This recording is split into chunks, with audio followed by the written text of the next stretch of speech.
Hey guys, thanks for watching another exciting episode of Lucious Showcase. I am Lucious T. Now, today we're looking at another game that I've never played that everyone says is amazing. And particularly this game, when it came out, was one of the first video games that people said was really a nice demonstration as video games as art. So, let's not waste any more time. Let's check it out, see what it's like. Alright, it's gonna be fun.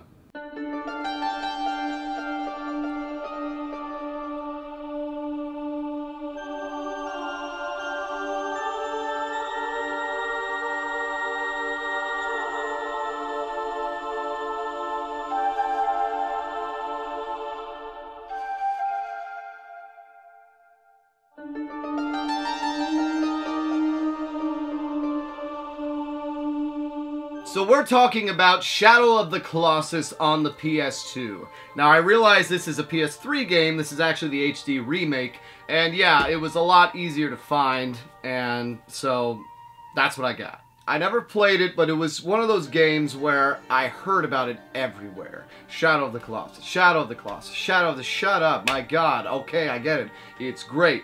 Now I mentioned earlier about how this game was considered video games as a form of art. And after playing it, totally agree. Totally agree, which I generally could care less about that stuff. But yeah, I can see how this game is gorgeous to look at. It's very much a fulfilled, fleshed out world. It looks like it had a lot of care put into it, a lot of time put into it. The story essentially starts off with your girlfriend is dead. And you break into this forbidden land where allegedly you can get a spell to bring her back to life. Now, you lay her on a pedestal, and you're about to get attacked by these shadow people, but your sword is supposedly some mystical master sword type thing that makes you able to traverse this land without dying. And then some disembodied voice says, hey, you have to destroy all these idols, and we'll let you use that spell. But surprise, surprise, you can't beat the idols without killing their real-life counterpart, which are the Colossi. And that's kind of the plot. So I really had no interest in ever playing this until after I beat Titan Souls. After I beat Titan Souls and heard about how it was almost a more pared down version of Shadow of the Colossus, I got a little bit more interested in it. Because it's like, wow, okay, I can dig these games where it's nothing, no enemies, no nothing, just boss battles. So I got in there. I found my first Colossus, which that took a little bit of getting used to. First and foremost, the controls in this game are terrible. Terrible! Terrible. It's like imagine looking at a Mona Lisa painting, but you have those swirly glasses on. Like, that's what it feels like. It's like, I want to appreciate this great game, but I feel like I'm going through cement. And it's just, you're on the horse especially, you feel like you have no control. It takes a little bit of getting used to, but the funny thing is it really has no effect on the enjoyment of the game. It's just more of a funny side note, or a little more you should know, hey, be aware of this. It doesn't detract from the game at all. Essentially, you put your sword up into the air, and it lights the pathway of where you need to go. It took me a little bit of time to figure this out, but the beam spreads out, and then when you get to the right angle, it makes a solid line. And then if you follow that solid line, 9 times out of 10, you're going to find the right area. My only complaint with the game really is just the fact that finding the Colossuses can be a little tedious. Which I understand that's part of the experience, is you get time to reflect and really think about what you're doing. But screw that, I want to kill some damn beasts! And that's what's really cool about the game, is when you get to the Colossuses, which by the way, if they kill you, you start off right next to it. You hear that, Titan Souls? So you get to the Colossus, and it's more of a puzzle. It's literally a puzzle, because they're not that dangerous. They can kill you. Don't get me wrong, they can kill you. But more often than not, the only reason you're dying is because of some situation you put yourself in, or you missed a jump, or you missed this, or missed that. But you get onto the Colossus, 9 times out of 10, you have to climb up to his head, and then stab him in the face.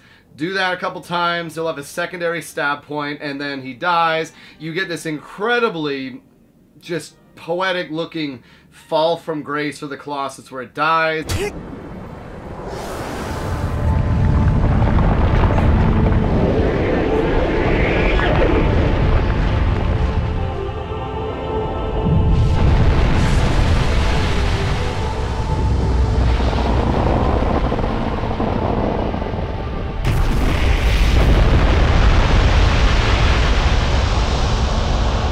really do start to feel bad about some of these, where it's like, what am I doing?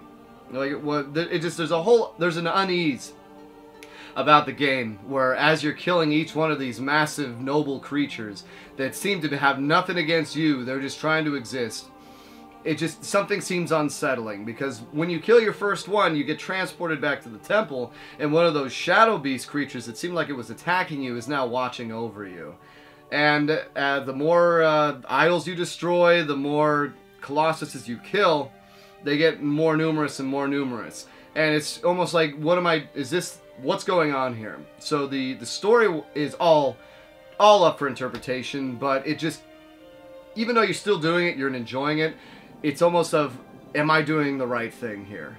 Should I stop? Which is great for a game about killing monsters to actually invoke that kind of sentiment. Because there's some battles in this game that just will last with you.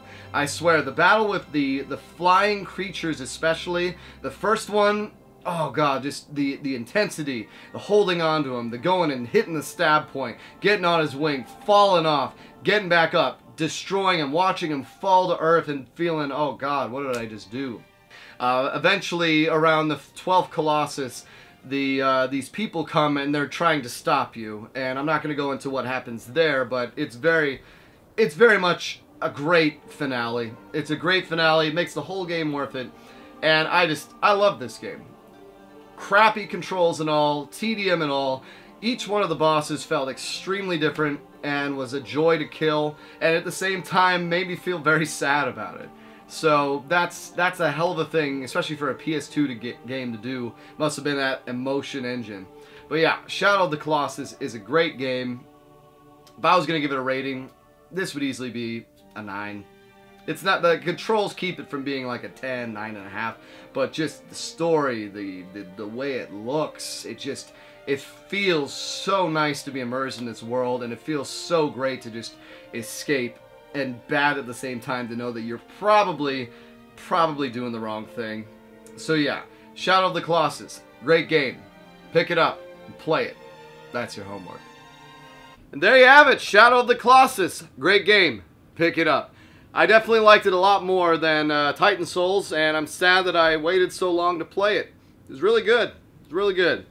So, that's it for this episode.